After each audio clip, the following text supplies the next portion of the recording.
Ja, dames en heren, daar zijn we dan weer op de derde dag met de derde Proevenementsjournaal. En we beginnen met het Goede Doel 2022.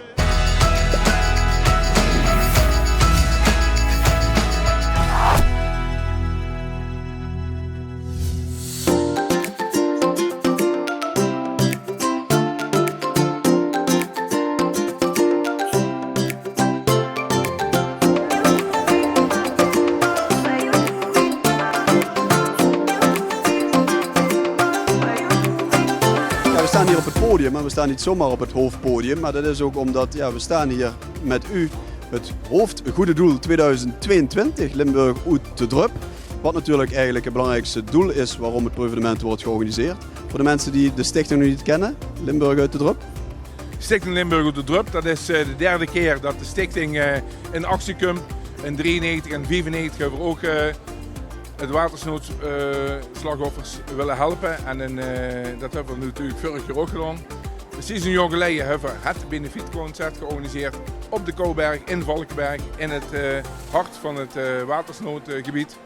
En het ging ons enorm aan het hart wie voor mensen getroffen zijn in de watersnood. En vandaar dat we met heel veel medewerkers en heel veel sponsoren een zo'n benefiet hebben mogen organiseren.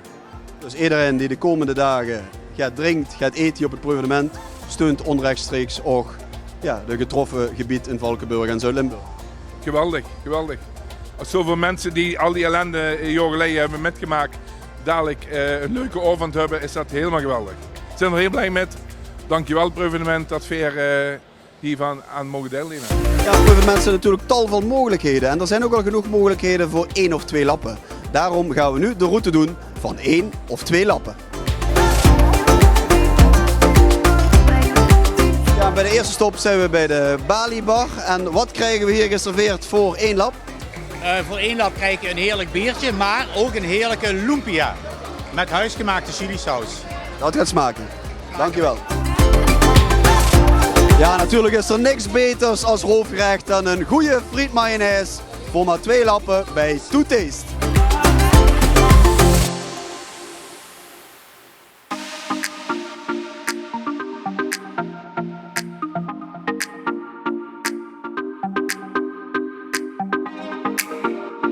Ja, en de derde stop, dat moet natuurlijk een dessert zijn, een toetje. En wat kan dan beter dan een lekker ijsje van bij IJssalon Christie. En 2 bollen, nog minder dan 2 lappen.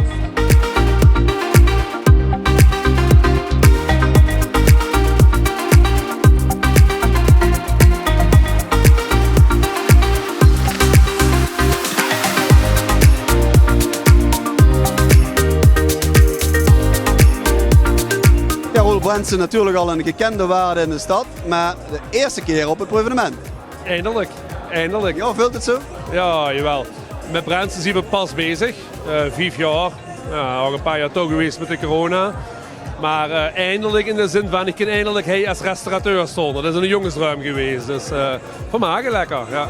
Wat kunnen de lui verwachten? Wat gaan we serveren bijvoorbeeld? We hebben echt gerechten gekozen van een schaaf die we ook serveren bij Brandsen in de zaak. Tagliata, we hebben een prijs met een paté, bijvoorbeeld we hebben een slecht culinaire prijs met gewonnen hebben. We hebben borrelplankjes, we hebben de frietjes parmezaan. En een hele lekkere frisse ceviche van zalm. Dus de klassieke steak tartare. Dus eigenlijk gerechten die we van onze kaart geplukt hebben en hij neerzetten. Dus ja, mijn glimlach heeft voorlopig niet van mijn gezicht gehad. Veel succes. Dankjewel, dankjewel.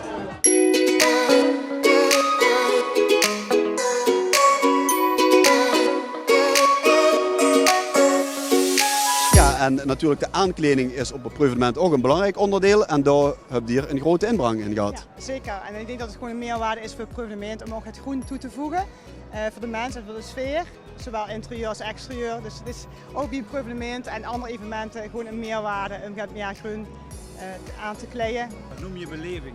Dat noemen we beleving. Ja. Beleving krijgen. Dat is zo ontzettend belangrijk. Mensen vragen voor beleving. De standaardproduct is natuurlijk ook heel mooi in een achtertuintje, maar daar zijn we in principe niet zo mee bezig. We hebben eigenlijk een bepaald product wat bepaalde mensen zoeken.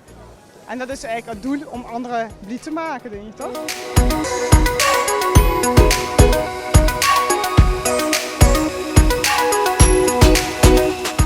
Ja, dames en heren, dit was alweer de derde dag van het proevenement, dus ook ons derde proevenementjournaal. Maar we hebben nog 1 dag, de laatste, de zondag. En daar maken we uiteraard ook weer een verslag van. Tot morgen!